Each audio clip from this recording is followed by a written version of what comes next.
Alhamdulillah wassalatu wassalamu ala Rasulillah wa ala alihi wa sahbihi wa mawalah wa la hawla wa la quwwata illa billahi wa ba'du. Terlanjutkan kajian kita masih membahas qasasul Quran, dan kita akan membahas malam ini tentang kisah Ashab Al-Aikah. Siapa Ashabul Aikah ini? Nabi siapa yang dikirim kepada Ashabul Aikah ini? Dan apa azab yang Allah timpakan kepada Ashabul Aikah ini? Di dalam surah Asy-Syu'ara ayat 176 dan 177, Allah Subhanahu wa taala berfirman, kadzdzaba ashabul aikatil mursalin. Telah mendustakan ashabul aikah, para rasul yang diutus kepada mereka. Siapa ashabul aikah ini? Ada yang mengatakan bahwa aikah adalah pohon yang sangat besar yang terdapat di dalam hutan, dan pohon itu dikeramatkan, dan penduduknya kemudian menyembah pohon ini. Makanya penduduknya disebut ashabul aikah, orang-orang yang menyembah pohon. Lalu di mana letak ashabul aikah ini? Ada yang mengatakan bahwa ashabul aikah ini nama lain daripada Madian. Menurut Al-Imam Asy-Syinkiti rahimahullahu taala dalam kitabnya Adwa'il Bayan mengatakan bahwa ashabul aikah adalah Madian, dan Madian adalah ashabul aikah. Jadi itu satu nama. Tapi Al-Imam Asy-Syaukani rahimahullahu ta'ala mengatakan bahwa Madian kota sendiri dan Aikah kota sendiri, dan diutus kepada kedua kota ini seorang Nabi Arab yang ketiga, Nabi Allah Syu'aib alaihi salatu wassalam. Ada yang mengatakan bahwa Madian sendiri dinisbatkan kepada putra Ibrahim alaihi salatu wassalam. Jadi Madian ibnu Ibrahim, sehingga kotanya disebut Madian, nisbat kepada nama dari satu di antara putra-putra Ibrahim. Tapi ada yang mengatakan Madian ini satu kota di mana pernah terjadi jual beli seorang nabi. Siapa? Nabi Allah Yusuf alaihi salatu wassalam. Jadi saat Nabi Yusuf diselamatkan oleh kafilah-kafilah dagang, kemudian dibawa ke Mesir, ketika sampai di kota Madian, disitulah Nabi Yusuf dijual. Jadi Madian itu tempat jual beli Nabi Yusuf alaihi salatu wassalam. Tapi ada juga yang mengatakan bahwa Madian adalah tempat hijrahnya Nabi Musa. Jadi Nabi Musa alaihi salatu wassalam ketika membunuh salah satu pemuda Kibti yang berkelahi dengan Bani Israel, maka Musa kabur dari Mesir. Akhirnya hijrah ke sebuah tempat namanya Madian. Disitulah berjumpa dengan orang namanya Syu'aib. Menurut perjanjian lama, maksudnya pendapat Yahudi, Syu'aib di sini nabi. Tetapi pendapat yang kuat bahwa Syu'aib di sini bukan nabi, tapi rajulun saleh, orang yang saleh yang memiliki putri yang kemudian dinikahi Nabi Musa alaihi salatu wassalam. Intinya bahwa ada yang mengatakan Aikah adalah Madian, ada yang mengatakan Madian sendiri, Aikah sendiri. Walaupun kemudian perselisihan para ulama di mana letaknya, tetapi pendapat Imam Ibnu Katsir rahimahullahu taala bahwa Madian itu terletak di semenanjung Arab.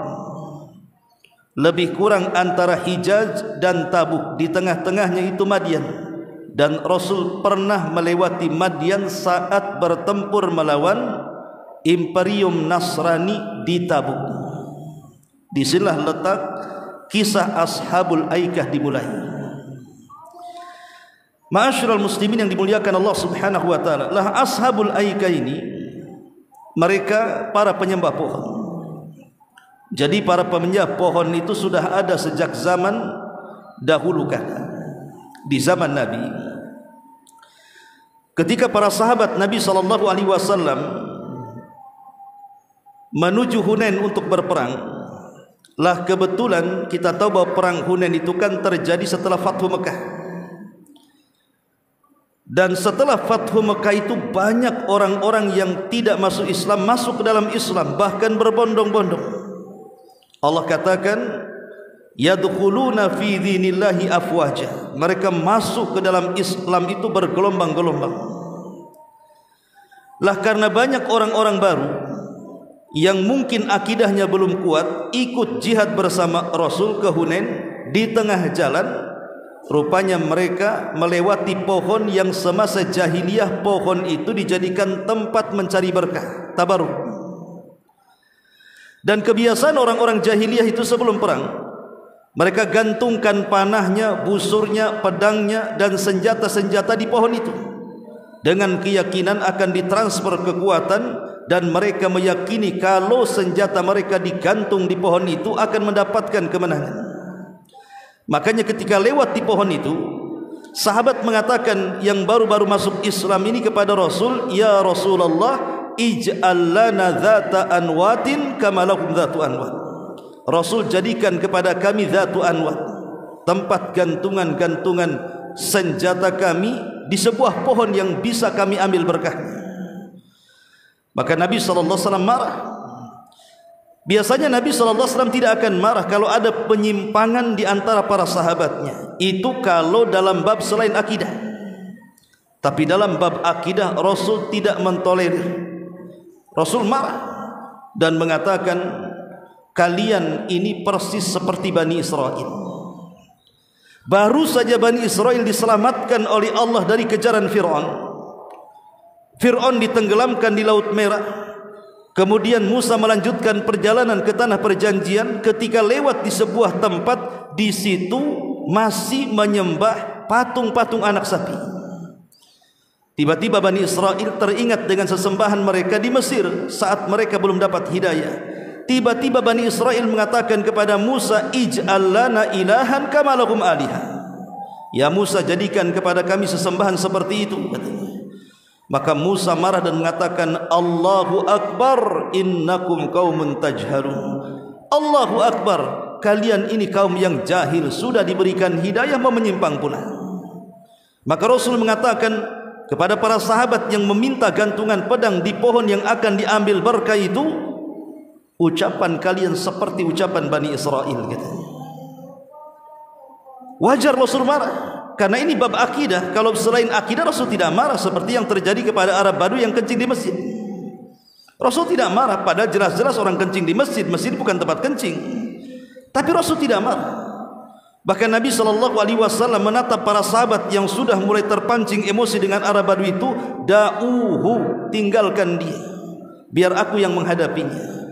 Kemudian Nabi SAW dengan lembutnya menasihati Arab Badui itu, sampai Arab Badui terkesan akhirnya mendoakan Rasul dan mengatakan, Allahumma arhamni wa Muhammadan wa la tarham minhum ahada. Ya Rabb, rahmati aku dan Muhammad saja, adapun yang melotot kepada aku itu jangan kau rahmati, katanya. Itu Arab Badui. Tapi Rasul kan tidak marah, karena babnya bukan akidah.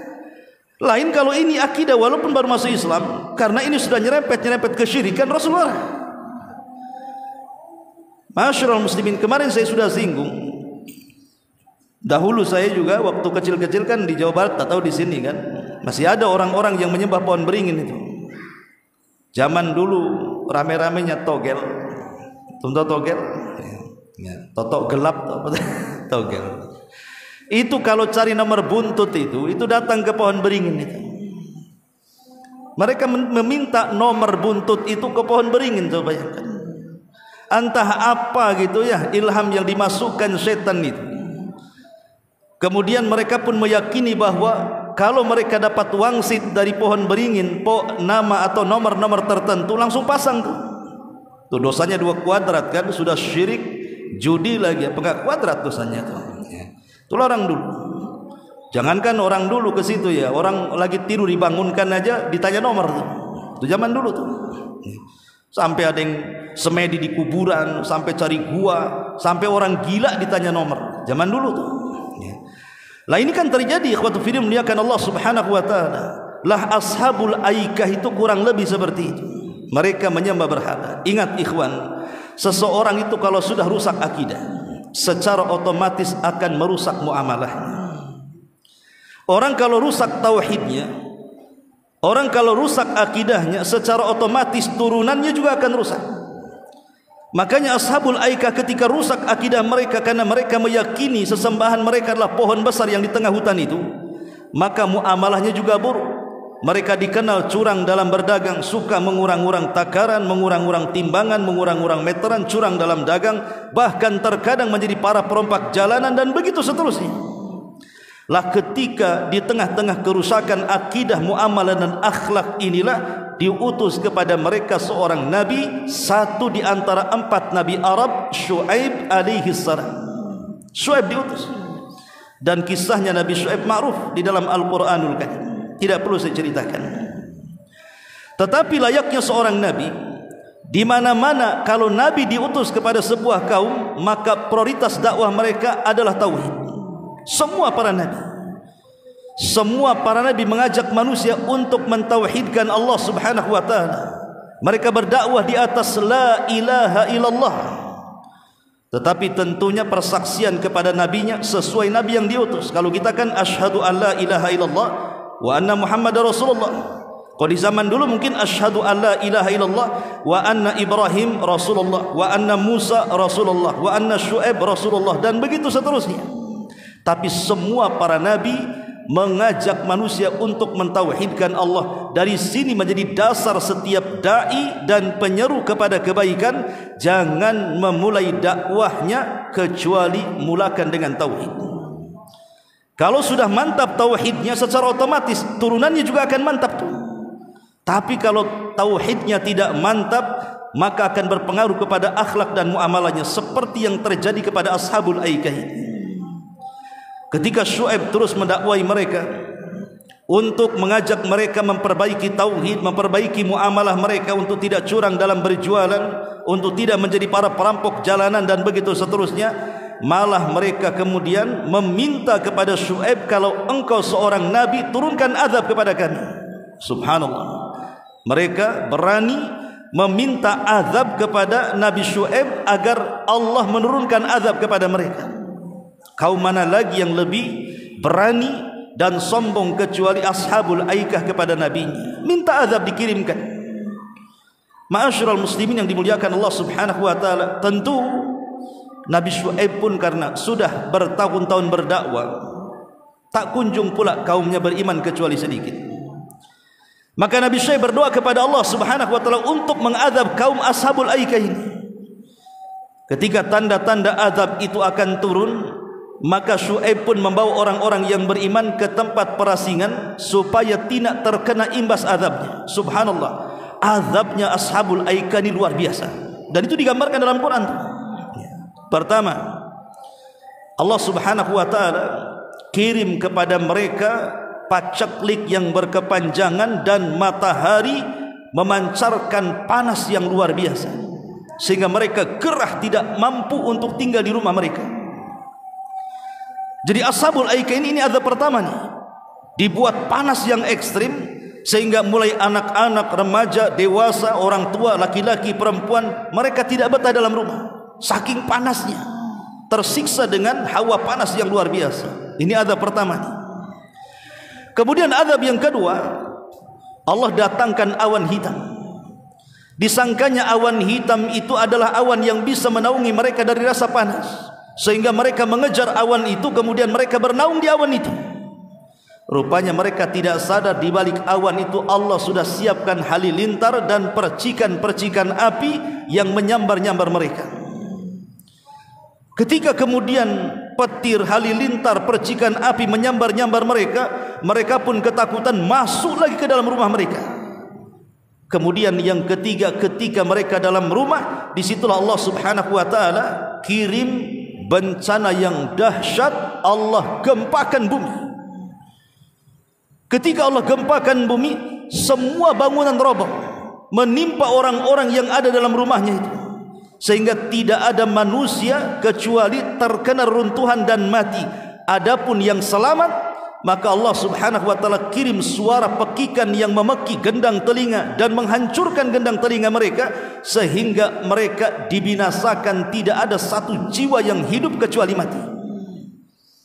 Kemudian Allah gempakan kembali sehingga Madian dan Ashabul Aikah rata dengan tanah.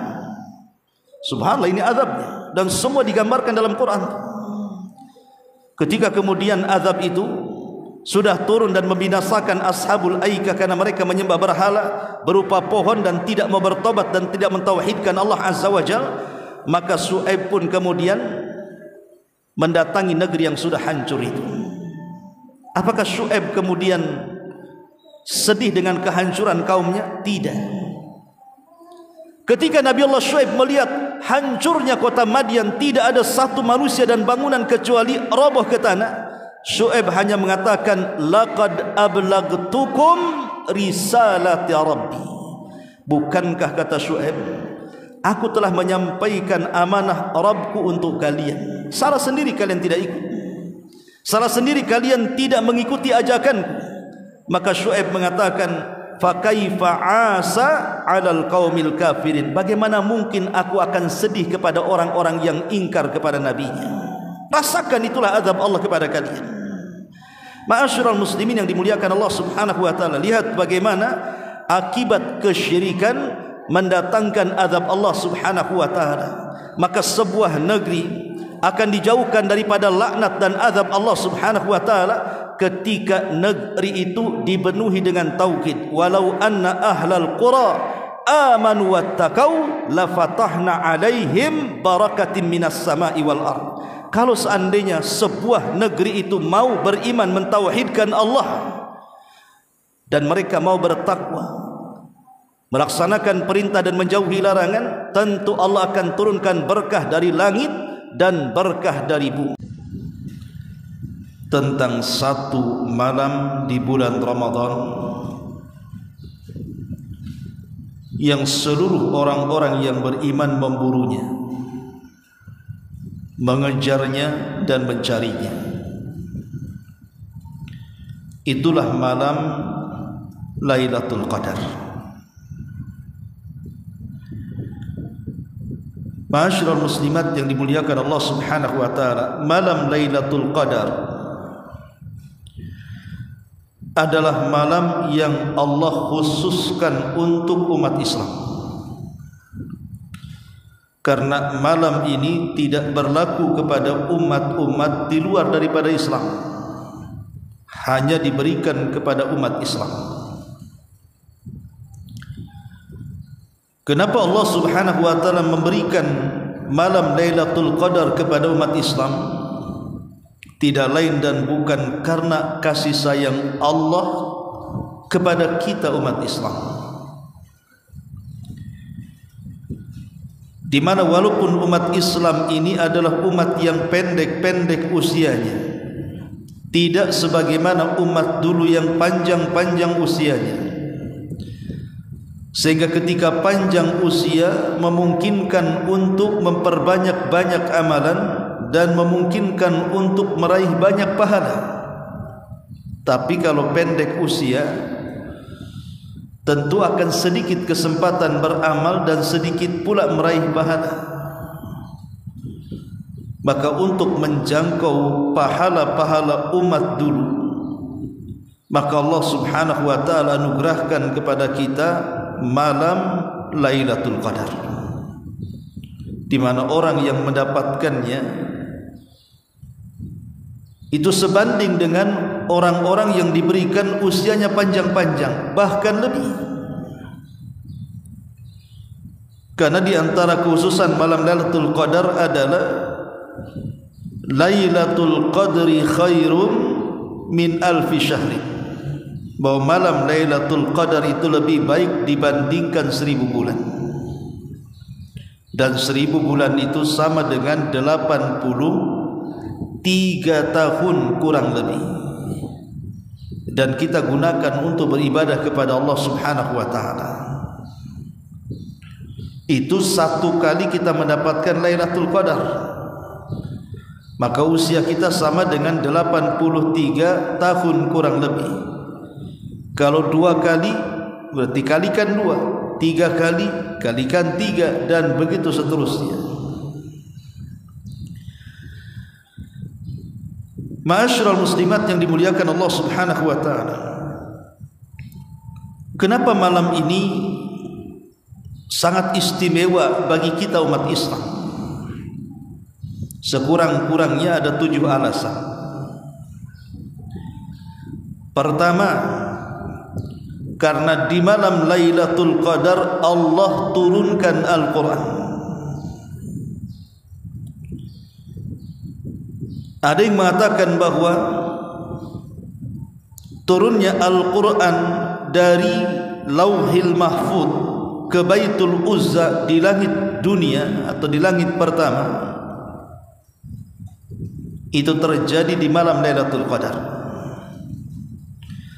Jadi Allah Subhanahu wa ta'ala turunkan Al-Quran secara jumlah, secara keseluruhan dari Lauhil Mahfuz ke Baitul Uzza di langit dunia, itu terjadi di malam Lailatul Qadar.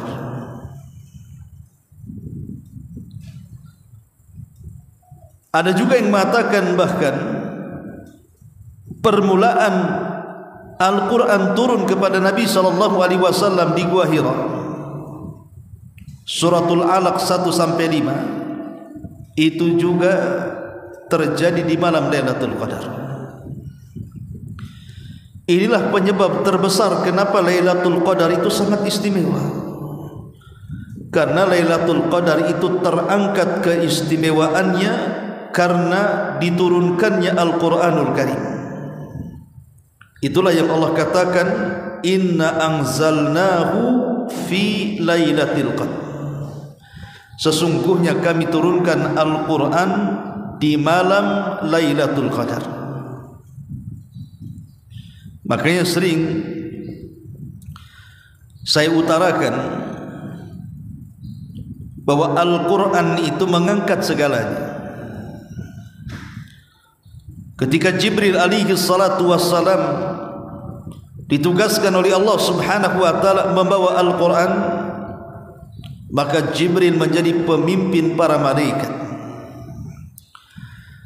Ketika Allah Subhanahu wa ta'ala menurunkan Al-Quran kepada Rasul kita Muhammad sallallahu alaihi wasallam, maka Rasul kita Muhammad sallallahu alaihi wasallam menjadi pemimpin para nabi dan rasul.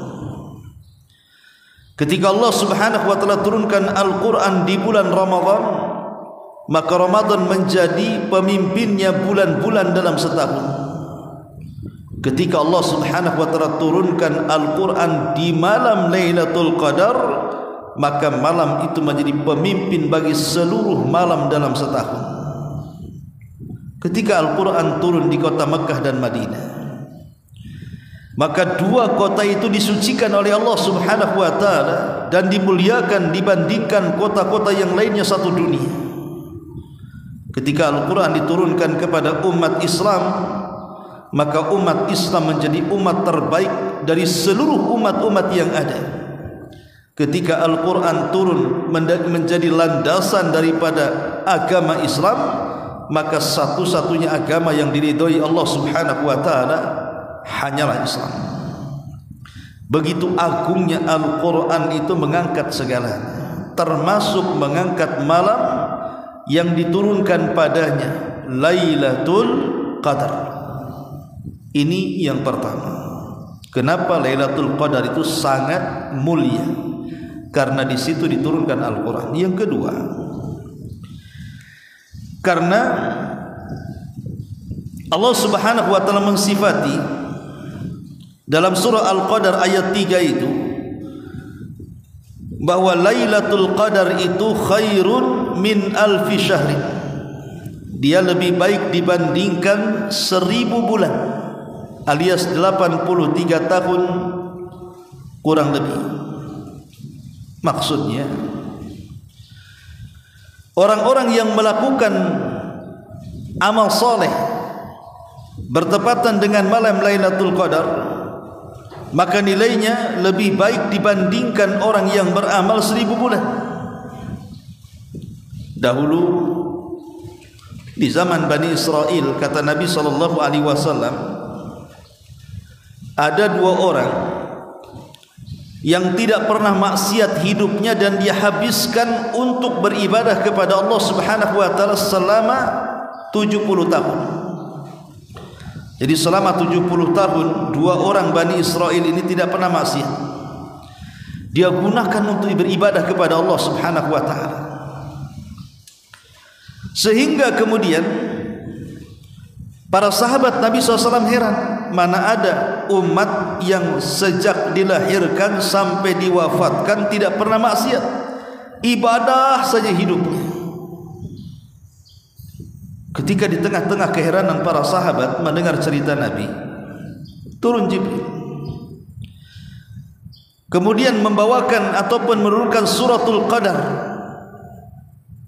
Inna anzalnahu fi lailatul qadr wa ma adraka ma lailatul qadr, lailatul qadri khairu min alfi syahr.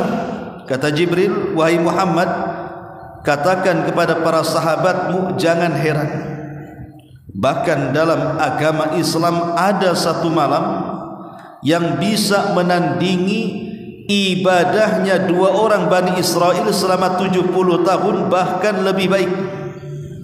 Kemudian Jibril menurunkan suratul Qadar dan Allah katakan Lailatul Qadri khairun min alfi syahrin, bahwa malam Lailatul Qadar itu lebih baik dibandingkan 1000 bulan. Coba bayangkan,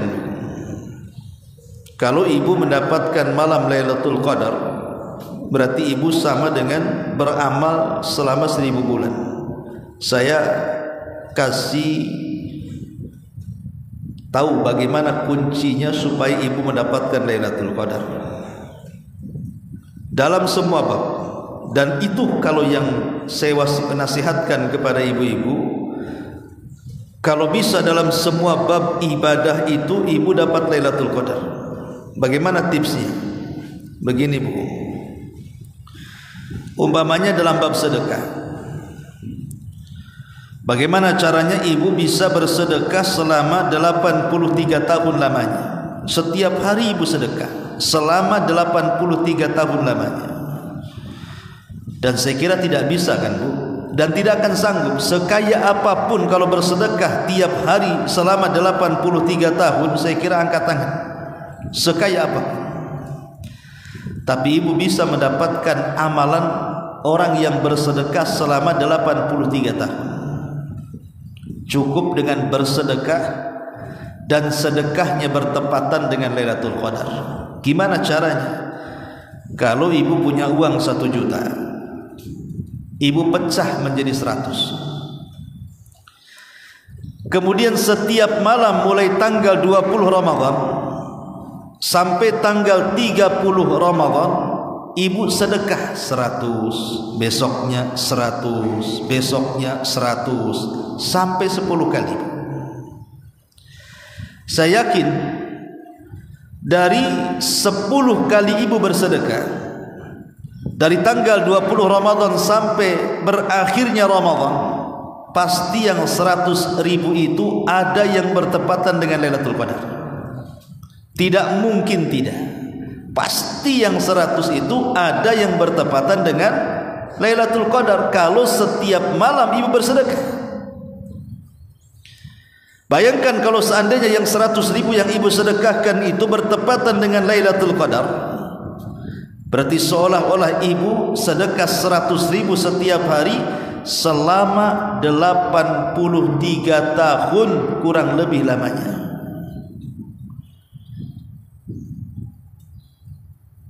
Ustaz, 1 juta dipecah menjadi 10 kebesaran. Ya sudah, ibu punya uang berapa? Punya uang 100 Ustaz. 100 ini ibu pecah menjadi 10. Berarti kan 10.000 tuh. Setiap hari ibu infak 10.000. Besoknya 10.000 lagi, besoknya 10.000 lagi setiap malam. Saya yakin Bu, yang 10.000 yang ibu infakkan setiap malam pasti bertepatan dengan Lailatul Qadar. Bayangkan kalau seandainya Lailatul Qadar bertepatan dengan sedekah 10.000 ibu, berarti sama dengan ibu bersedekah 10.000 selama 83 tahun lamanya. Tapi jangan pula uang 1.000 ibu pecah jadi 10. Nanti tak banyak pula dapat Lailatul Qadarnya itu. Minimalnya 100.000 lah ya. Kalau 1.000 dipecah jadi 10 kan tak banyak jadinya. Intinya bahwa dalam bab sedekah begitu cara mendapatkan Lailatul Qadarnya. Kemudian dalam bab qiraatul Quran, baca Quran. Ibu kalau malas membaca Quran di 10 akhir Ramadan, ibu baca umpamanya tiap hari. Kalau tidak bisa memang berlembar-lembar, 1 lembar lah jadi. Atau kalau tidak bisa 1 lembar, 1 muka lah jadi. Kalau tidak bisa 1 muka, setengah muka jadi. Umpamanya 2-3 ayat lah jadilah. Tapi rutin setiap malam selama 10 hari itu. Saya kira ibu, contoh umpamanya ibu membaca Qul huwallahu ahad Allahus samad lam yalid walam yulad walam yakul lahu kufuwan ahad, suratul Ikhlas. Ibu baca selepas maghrib. Nanti besok ibu baca Qul huwallahu selepas maghrib. Besok ibu baca Qul huwallahu ahad selepas maghrib sampai selesai Ramadan. Saya yakin Bu, adalah yang ibu baca dari Qul huwallah itu bertepatan dengan Lailatul Qadar. Bayangkan kalau seandainya ibu membaca Qul huwallahu ahad Allahus samad lam yalid walam yulad walam yakul lahu kufuwan ahad bertepatan dengan Lailatul Qadar, seolah-olah ibu membaca Qul hu 83 tahun lamanya. Sementara pahala orang yang membaca suratul Ikhlas itu sama dengan orang yang membaca 1/3 Al-Quran. Ini dalam bab qiraah.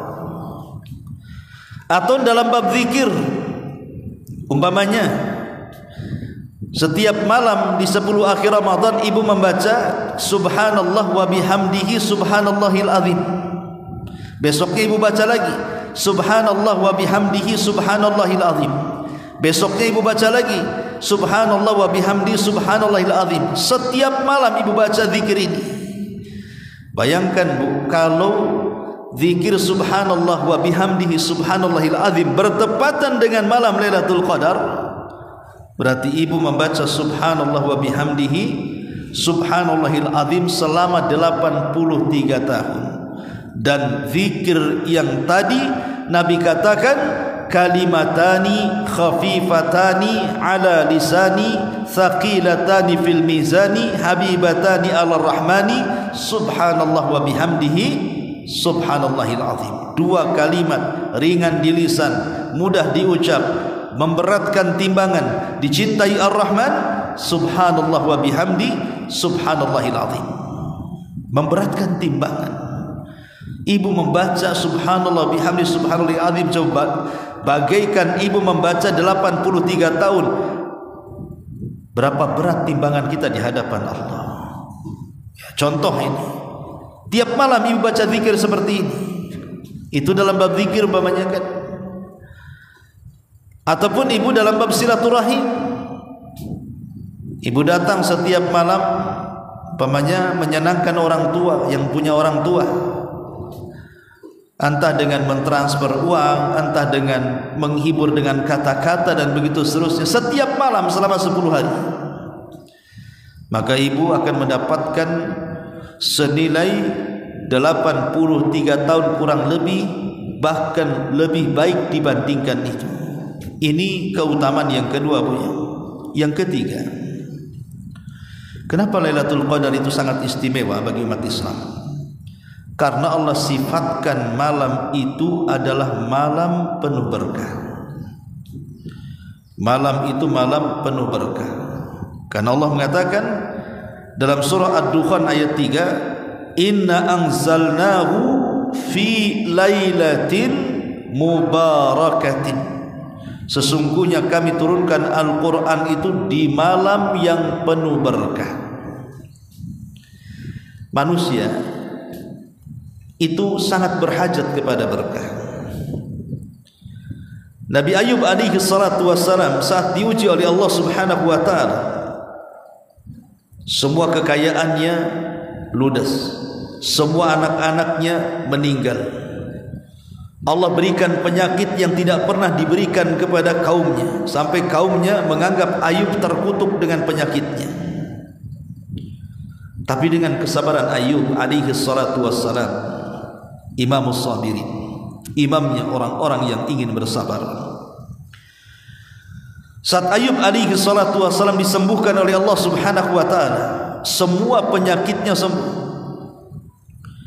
Ketika Allah hendak mengembalikan kekayaannya, Ayub mandi di sungai. Saat mandi di sungai itu turun hujan. Bukan air hujannya, tapi belalang emas. Jadi hujannya itu belalang emas. Bayangkan. Jadi Nabi Ayub itu mengutip belalang itu, mengambil belalang-belalang itu, kemudian diletakkan di lumbung-lumbung. Ketika malaikat mengatakan, "Ya Ayub, tidakkah cukup dengan apa yang Allah subhanahu wa ta'ala berikan kepadamu? Allah sudah kembalikan kesehatanmu, Allah sudah kembalikan nikmat-nikmatmu, kau masih juga mengutip-ngutip belalang-belalang emas ini?" Maka Ayub mengatakan, "Ya, memang aku sudah cukup dengan rahmat dan karunia Allah, tapi aku tidak akan pernah cukup dengan barakah Allah subhanahu wa ta'ala. Aku tidak akan pernah cukup dengan barakah dari Allah subhanahu wa ta'ala. Berkah itu kita butuh, kita berhajat kepada berkah. Sebab kalau rumah tangga tidak diberkahi, pasti banyak perang hari-hari, banyak cekcok hari-hari, berujung dengan perceraian. Kenapa? Karena rumah tangga tidak berkah. Anak-anak kalau tidak berkah, melawan dia kepada orang tua, durhaka dia kepada orang tua, menyakiti dia orang tua, bahkan sampai memukul, bahkan ada yang anak membunuh orang tuanya. Kenapa? Karena anak tidak berkah. Tetangga juga sama, kalau tidak berkah, membuat kita tidak akan enak hati tinggal di situ. Harta juga kalau tidak berkah, tidak akan membawa kebaikan. Makanya berkah itu kita berhajat di situ. Lah orang-orang yang ingin mendapatkan berkah atau barakah, maka hidupkan malam Lailatul Qadar. Karena di malam itu kata Allah Subhanahu wa taala dalam surah Ad-Dukhan, fi lailatin mubarakatin. Itu malam penuh berkah. Ajak suami, ajak istri, ajak anak-anak, ajak keluarga, hidupkan malam itu supaya istri dapat berkah, suami dapat berkah, anak-anak dapat berkah, orang tua dapat berkah, harta pun diberkahi dan kehidupan pun diberkahi. Ini yang ketiga. Yang keempat, kenapa malam Lailatul Qadar itu begitu istimewa? Karena di malam itu tanazzalu fihal malaikah. Para malaikat turun di malam itu, bahkan bukan para malaikat saja, waruh, Jibril pun ikut turun. Bayangkan, kalau pemimpin turun menunjukkan istimewa, ada perkara besar. Contoh nih, ada Pak Prabowo beserta menteri-menterinya dan jajarannya turun ke kota Batam. Kalau seluruh menteri-menterinya, seluruh ajudan-ajudannya, sampai kepada wali kotanya, sampai kepada bupatinya, sampai gubernurnya turun semua, pemimpinnya, presidennya turun ke kota Batam, berarti ada apa tuh di Batam? Berarti ada perkara yang sangat istimewa kan? Itu analogi yang bisa kita bayangkan. Kalau sama manusia saja, kalau seluruh perangkat turun, bahkan pemimpinnya turun, berarti di hari itu ada momen yang sangat istimewa. Lah bagaimana kalau seandainya di malam itu para malaikat turun sampai kepada pemimpinnya Jibril ikut turun? Berarti malam itu bukan malam biasa, tapi malam yang sangat istimewa. Itulah kenapa malam Lailatul Qadar itu disebut Lailatul Qadri, karena sebagian para ulama mengatakan Al-Qadri di sini artinya sempit. Malam yang sempit. Kenapa malam itu disebut sempit? Karena para malaikat semua turun dari langit berjubel di bumi sehingga menjadi sempit karena berdesak-desakan para malaikat. Ini yang keempat. Kenapa malam itu penuh berkah? Karena malaikat turun. Kemudian yang kelima, kenapa Lailatul Qadar itu begitu sangat istimewa? Allah mensifati malam itu bi annaha salamun. Malam itu adalah malam penuh dengan keselamatan. Maksudnya apa? Salimatun. La yastati'u syaitanu an ya'mala fiha su'an aw ya'mala fiha adan. Malam itu Allah akan selamatkan manusia dari godaan syaitan yang hendak melakukan keburukan kepada manusia atau hendak menyakiti manusia. Boleh jadi mungkin setan ini biasa menggoda manusia sampai kepada tingkat kufur dan musyrik. Boleh jadi setan ini bergabung dengan para dukun, akhirnya menyakiti manusia dengan cara membuat sakit bahkan sampai membunuhnya, atau memberikan waswas dan yang semacamnya. Tapi di malam itu karena banyaknya para malaikat, setan pun nyumpet, tidak berani keluar, bahkan tidak berani bergerak. Malam itu penuh dengan keselamatan. Tidak ada tukang sihir yang menyihir, tidak ada tukang tenun yang menenun, karena setan tidak sanggup berbuat apapun di malam itu. Itulah yang disebut dengan malam penuh dengan salam. Salamun hiya hatta matla'il fajr. Kemudian yang keenam, kenapa Lailatul Qadar itu menjadi sangat istimewa dalam Islam? Disebutkan dalam surah Ad-Dukhan ayat 4, fiha yufraqu kullu amrin hakim. Karena di malam itu takdir manusia akan didaur ulang kembali setahun yang akan datang. Jadi setahun yang akan datang, takdir saya, takdir ibu, takdir siapapun di malam Lailatul Qadar itu ditentukan. Setahun yang akan datang, apakah ibu akan kaya terus ataukah akan dibuat miskin oleh Allah? Apakah ibu akan dibuat bahagia terus, apakah Allah akan buat ibu sedih terus? Apakah Allah Subhanahu wa taala setahun yang akan datang kalau ibu meninggal husnul khotimah atau su'ul khotimah? Jadi mulai daripada ajalnya, mulai daripada rizkinya, mulai daripada bahagia dan juga tidaknya, termasuk akhir dari kehidupannya su'ul khotimah atau husnul khotimah, itu ditentukan di malam itu. Makanya sayang kalau malam itu berlalu begitu saja, karena menentukan takdir kita setahun yang akan datang. Siapa yang sangka kalau orang yang mendapatkan Lailatul Qadar itu Allah takdirkan setahun yang akan datang, yang tadinya ibu hidup miskin jadi kaya, yang tadinya ibu hidup seret jadi muda, yang tadinya anak-anak ibu nakal-nakal jadi soleh dan soleha, yang tadinya rumah tangga penuh dengan pertengkaran akhirnya penuh dengan kebahagiaan dan keharmonisan, dan begitu seterusnya. Jadi malam itu menentukan kebahagiaan seseorang setahun yang akan datang. Makanya Rasul mengatakan, man haruma khairuha faqad hurim. Siapapun yang diharamkan mendapatkan kebaikan di malam Lailatul Qadar, maka selamanya dia tidak akan mendapatkan kebaikan. Oleh karena itulah maka 1 tahun cuman menghidupkan 1 malam itu sudah merubah nasib kita setahun yang akan datang. Maka jangan lewatkan malam yang bisa merubah nasib kita ini dengan melewatkan begitu saja. Dan yang terakhir, Kenapa malam itu sangat istimewa? Karena di malam itu ampunan Allah turun. Kata Nabi SAW, man qama lailatal qadri imanan wa ihtisaban ghufira lahu ma taqaddama min dhanbi. Barang siapa yang menghidupkan malam Lailatul Qadar, yakin akan perintahnya, yakin akan pahalanya, maka Allah akan ampuni dosa-dosanya yang telah dia lakukan. Malam itu adalah malam ampunan. Siapa yang menghidupkan malam itu, dosa-dosanya akan diampuni oleh Allah Subhanahu wa taala.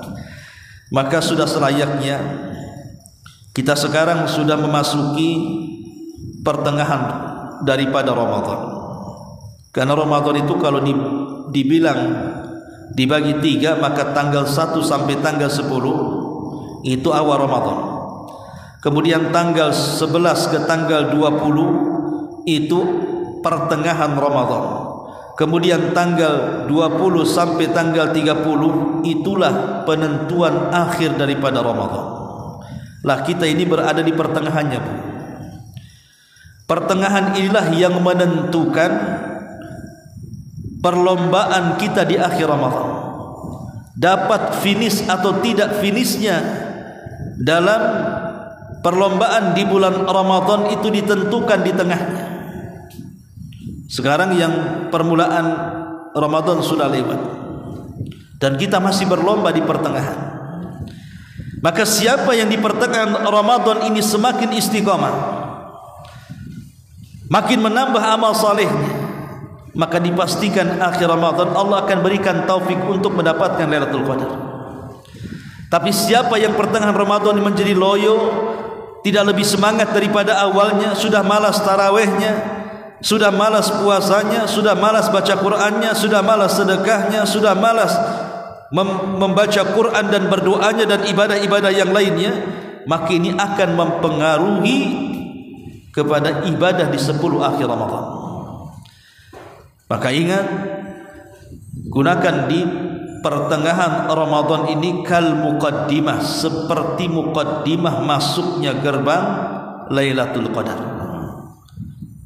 Makin semangat, tetap istiqamah, berdoa kepada Allah agar hati kita tidak dibolak-balikan, terus senantiasa mempertahankan, dan lebih daripada itu, burulah malam yang akan merubah nasib kita setahun yang akan datang dengan cara memperbanyak ibadah kepada Allah Subhanahu wa taala malam Lailatul Qadar. Wallahu a'lam bishawab. Ini yang bisa saya sampaikan sebelum saya tutup. Kalau ada yang bertanya silakan. Kalau tidak kita tutup.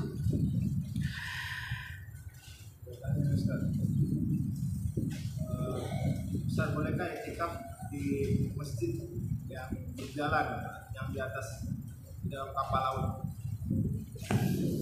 Iya, alhamdulillah. Allah Subhanahu wa taala berfirman, "Wa antum aqifuna fil masajid." Dan kalian beriktikaf di masjid-masjid. Apa arti masjid di sini? Sebagian para ulama membatasi bahwa masjid-masjid dalam ayat ini hanya 3 masjid saja. Masjid Nabawi, Masjidil Haram, dan Masjidil Aqsa. Selain di 3 masjid ini tidak disyariatkan i'tikaf. Berdasarkan hadis Nabi SAW, la i'tikaf illa fi masajid ats-tsalatsa. Tidak ada i'tikaf kecuali di 3 masjid. Masjid Haram, Masjid Nabawi, dan Masjidil Aqsa. Tapi Al-Imam Ibnu Utsaimin rahimahullahu taala membantah tentang riwayat hadis itu. Pertama, hadis itu lemah kata beliau. Kalaupun sahih, maka dibawa kepada afdaliyah. Seolah-olah Rasul ingin mengatakan tidak ada i'tikaf yang lebih afdal kecuali di 3 masjid. Bukan berarti di masjid-masjid yang lain selain daripada 3 masjid ini tidak boleh. Boleh.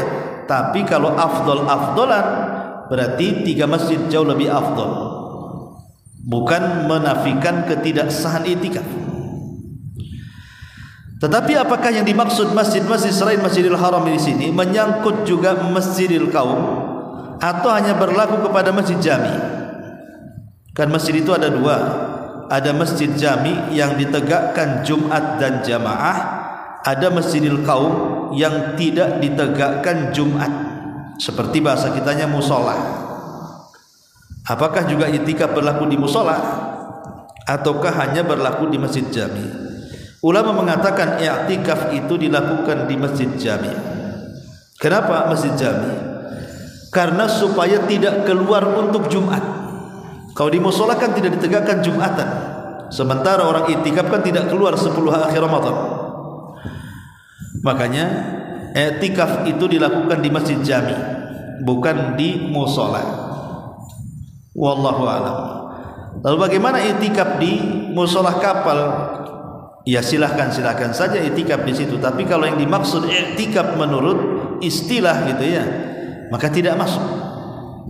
Nanti kalau boleh i'tikaf di musola kapal, nanti boleh juga i'tikaf di musola rumah.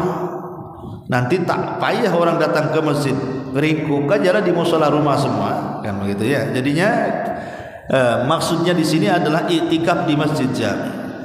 Tapi kalau seandainya seseorang ingin i'tikaf di musola-musola yang terdekat, ya silakan saja. Karena intinya bahwa i'tikaf itu beribadah kepada Allah Subhanahu wa taala dengan melazimkan diri di masjid dalam rangka mendekatkan diri kepada Allah Subhanahu wa taala. Tapi kalau maksudnya i'tikaf secara syar'i, maka hendaklah i'tikaf di Masjid Jami, karena orang i'tikaf itu tidak boleh keluar selama 10 hari.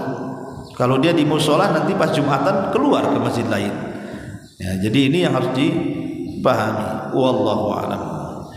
Baik, sampai di sini mudah-mudahan ada manfaatnya. Subhanaka bihamdika asyhadu an la ilaha illa anta astaghfiruka wa atubu ilaik. Allahu ta'ala a'lam. Assalamualaikum warahmatullahi wabarakatuh.